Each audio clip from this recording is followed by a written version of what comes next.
Good morning all. I'm going to be discussing the topic single source shortest path problem.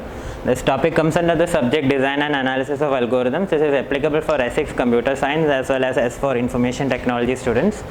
So before starting with the problem, this is basically a continuation of the topics that were already discussed on graphs. And again, it is an extension, or it is a method that is similar to the Prim's algorithm that we discussed for minimum spanning tree construction. As an introduction to the problem, what this problem basically deals with is, it basically deals with a weighted graph, a directed weighted graph or an undirected weighted graph, where all the edges are actually given labels indicating the weights of the particular edges. So for a single source shortest path problem, our aim is to identify the shortest path from a given starting vertex to all the remaining vertices in the graph. Okay, there are similar problems, there are all pair shortest path problems as well, where our aim is to identify the shortest path between each or in every pair of vertices that are available in the graph. But this particular problem deals with identifying the shortest distance from a given starting vertex to all the remaining vertices in the graph. Okay, so shortest path, the term shortest path basically invokes the question of what a path is. So we all already know what edges are in a graph. A graph is nothing but a collection of vertices and edges. So if you indicate a graph as G, you indicate G as a collection of vertices V and edges E. So these edges connect different pairs of vertices in the graph. So a sequence of edges that connect two vertices is known as a path between the two vertices. So if you have an edge, or if you have a particular path UV between two vertices U and V, what it basically says is you have a sequence of edges that connect the vertex U to the vertex V. Okay, so with that introduction, we will start with the explanation of the problem. So I will just draw a simple graph on the board. So you have a graph with vertices A, B, C, D and E. And the edges that are connecting the vertices are, you have an edge from A to B, say with a weight 4. You have another edge from A to C with a weight 3. You have an edge from C to B with a weight 1. You have an edge from B to D with a weight 5. You have an edge from D to E with a weight 3. And you have an edge from C to E with a weight, say, 2. Okay, so these are the edges and vertices of this given graph. And suppose the single source or the starting vertex of this particular problem is the vertex A. So our aim in this particular problem is to identify the shortest path from the vertex A to the remaining 4 vertices B, C, D and E respectively. Okay, so there are many algorithms that are available for solving this particular problem. The algorithm that we'll be discussing today is the one that is known as the Dijkstra's algorithm.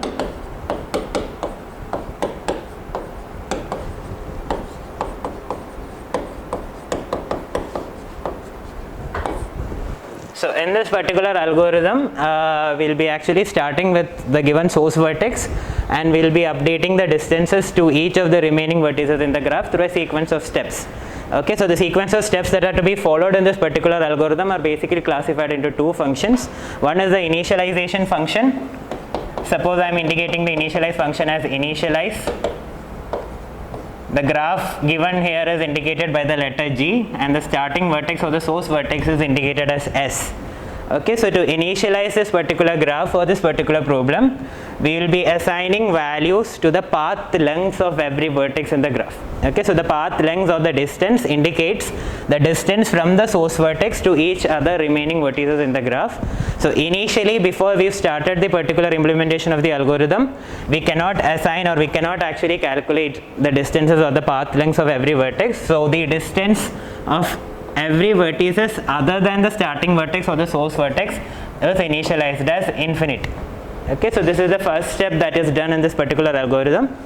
The distance factor or the path length of every vertex other than the starting vertex is initialized to infinity. The distance vertex or the distance or the path length of the starting vertex or the source vertex is initialized as 0. Okay, so when you are explaining this algorithm, for each vertex V, which is an element of the set of vertices in the graph, we are initializing the distance or the path length of every vertex as infinity, and we are also using another factor which is known as the predecessor vertex. So because the processing of the vertices haven't started yet, the predecessor vertex of all the remaining vertices other than the source vertex is initialized as nil. The source vertex is indicated using the letter S. The distance or the path length of the source vertex is initialized as 0. Okay, so these are the steps that are done to initialize all the vertices or initialize the path length of every vertex in the graph. For the starting vertex of the source vertex, the path length is initialized as 0. For all the remaining vertices, the path length is initialized as infinity, and the predecessor vertex of every other vertex other than the source vertex is initialized as nil. Okay, so the next function that is involved in this particular algorithm is known as the relax function. Okay, so relax function of u, v and w. So u and v are two vertices. When we actually discuss the main function for Dijkstra's, we will come to an explanation of what u and v are. U in this particular case is the predecessor vertex of a candidate vertex v. W is the weight of the edge that connects u to v. Okay, so if the distance or the path length of a given vertex is greater than the distance of its predecessor vertex plus the weight of the edge uv. Okay, what this basically means is in each step we are updating the distance factor of all the remaining vertices in the graph, and while updating, the factor that is being considered is the distance or the path length. So while calculating the path length, if the path length calculated at that particular stage is lesser than the current path length or distance of a given vertex, the path length of that vertex will be updated to the new value. Okay, so if the distance of a vector d of a vertex d is greater than the distance of its predecessor vertex u added to the weight of the edge uv, then we will update the distance of the vertex v as u dot d plus w of uv, and we will assign the predecessor vertex of v as u. Okay, so what this algorithm does is, initially you initialize all the vertices in the graph to infinity or 0, 0 for the source vertex and infinity for all the remaining vertices. The predecessor vertex of all the remaining vertices is initialized as nil. For the relaxation stage of a particular edge, for a relaxation of a particular vertex or an edge, if the weight or the distance of a particular vertex is greater than the calculated sum of the weight of an edge uv and the distance of the vertex u, the weight or the distance, sorry, not the weight, the distance of that particular vertex is updated to the new value, and the vertex u is assigned as the predecessor vertex of the given vertex v. Okay, so these are the two main functions involved in this particular algorithm, initialization and relaxation. So I'll just explain the whole concept of this algorithm using this particular example.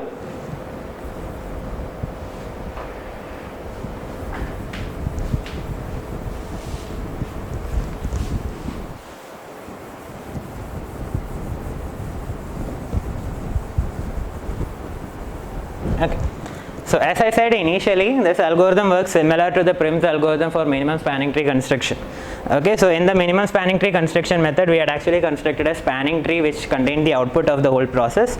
Similarly, for the shortest path algorithm, for Dijkstra's shortest path algorithm, the output will be a spanning tree which is rooted by the source vertex, and it will contain a single path from the source vertex to all the remaining vertices in the graph.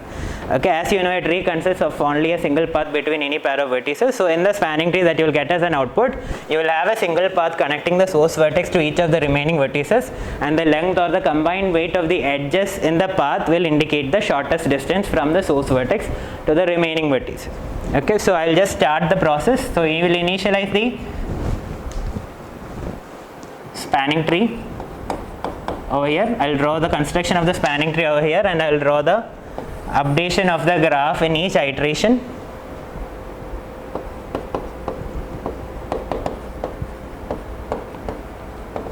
Over here. So initially you have the starting vertex A.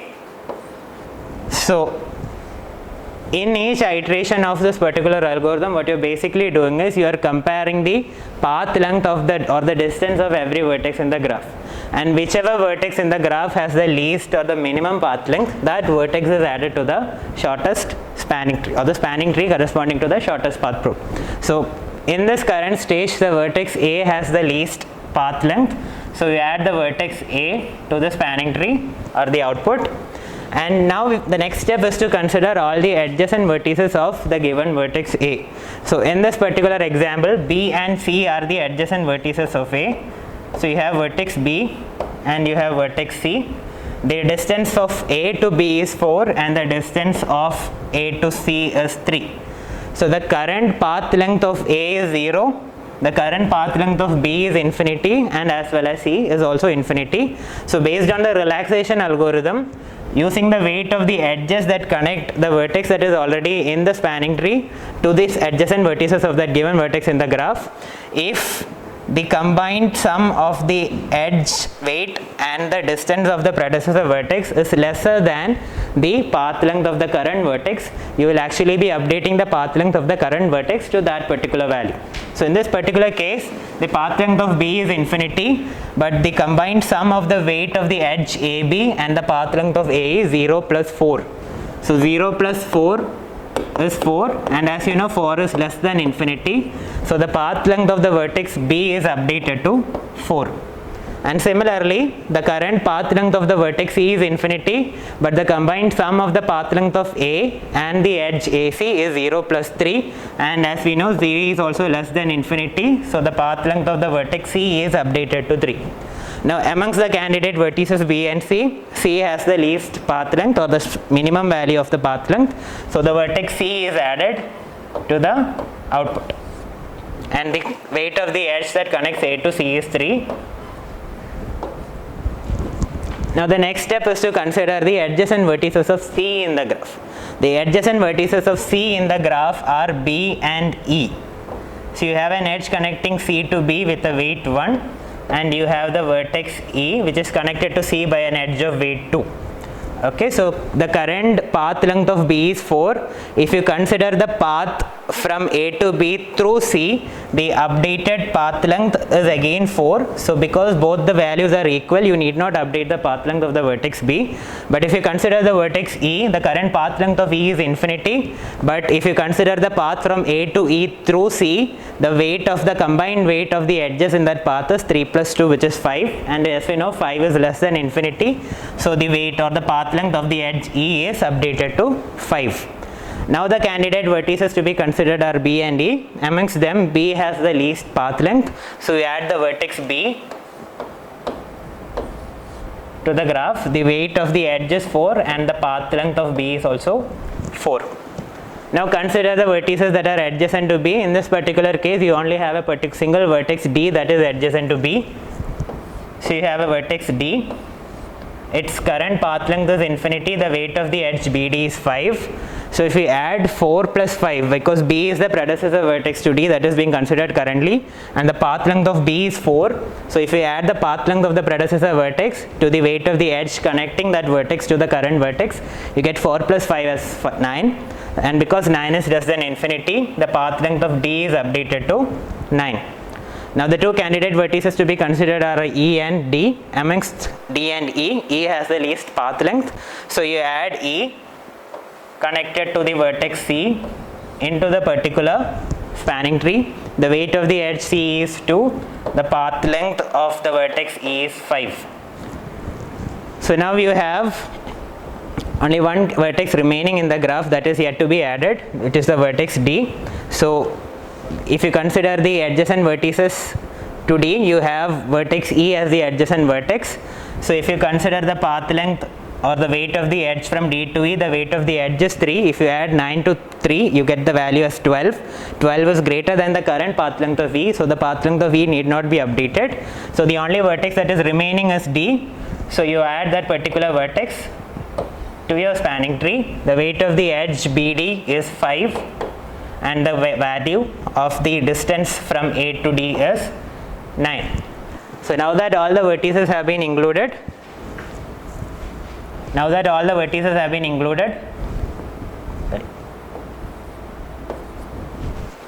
that all the vertices have been included, we now have the spanning tree that contains the shortest path from the source vertex A to all the remaining vertices in the graph. So as you can verify, the shortest path from A to B is the edge 4. The shortest path from A to C is the edge with weight 3. the shortest path from A to E is 3 plus 2, 5, and the shortest path from A to D is 4 plus 5, 9. So this is the Dijkstra's algorithm for the shortest path problem. Now I will explain the algorithm for Dijkstra's. I will just clear the board first.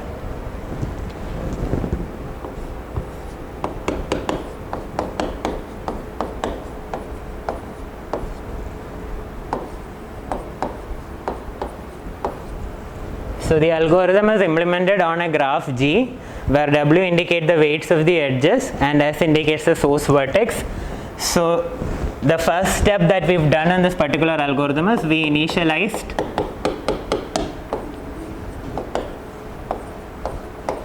all the vertices in the graph G, where the starting vertex is S. So what we did in the initialization step was we initialized the distance of all the vertices other than the source vertex as infinity and the distance of the source vertex as 0. The next step was we actually constructed a spanning tree which was initialized to infinity. So the construction of the spanning tree is done based on a priority queue implementation. So in each stage what we are doing is we are actually adding the vertices in the graph to the priority queue, and based on the distance values of all the vertices in the priority queue, the vertices are arranged as such where the vertex that comes first in the priority or which has the highest priority is the vertex that has the least path length. So based on the vertices and their path lengths, the vertex with the least path length is extracted from the priority queue and all its adjacent vertices are relaxed, and based on the relaxation process the values of the distance or the path lengths of all the vertices are updated, and finally once the path lengths of all the vertices are updated, we will have a spanning tree that contains the source vertex as the root node and all the remaining vertices as the remaining vertices in the graph, and the distance from the root node to all the remaining vertices will be the shortest path from the source vertex to the remaining vertices. So we will initialize a priority queue indicated by the letter Q which contains all the vertices in the graph, and while Q is not null, we will extract the vertex with the least path length. So we will indicate that step as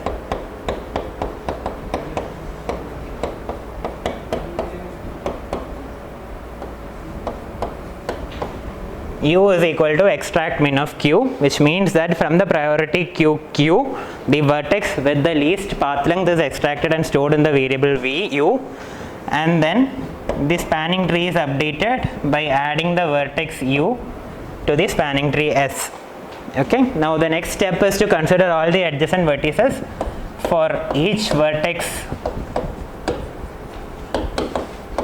V, where V is an element of adjacent of U. For every vertex in the graph that is adjacent to the vertex that is already added to the spanning tree or which is currently added to the spanning tree, we will perform a relax operation on U, V with the weight of the edge the weight of the edge between U and V indicated as W. Okay, so this is the algorithm for Dijkstra's. You initialize the graph indicated by the letter G and the source vertex is indicated by S. So initialization process initializes the values of the path length of every vertex in the graph other than the source vertex S as infinity. The path length of the source vertex is initialized as 0. After that you initialize a spanning tree indicated by the letter S here as null, and the necessity of the spanning tree is to add all the vertices that are to be added into the spanning tree so that the paths in the spanning tree contain the shortest path. Now the spanning tree implementation is done based on a priority queue implementation which is indicated by the letter Q. Initially Q contains all the vertices in the graph that is arranged on the basis of the path length of every vertex. While the queue remains not empty, you extract the minimum vertex from the queue and assign it to the variable U, and that particular vertex is added to the spanning tree using this particular step. And for all the remaining adjacent vertices of U, you perform a relaxation operation where the path value or the distance value of all these adjacent vertices are updated based on the algorithm that we've seen previously. So once the relaxation process is over, the path lengths of all the adjacent vertices will be updated. From amongst those vertices, whichever vertex has the least path length, that will come to the front of the priority queue with the highest priority, and that vertex will then be added to the spanning tree. So this process continues until all the vertices in the graph have been added and all the edges have been considered.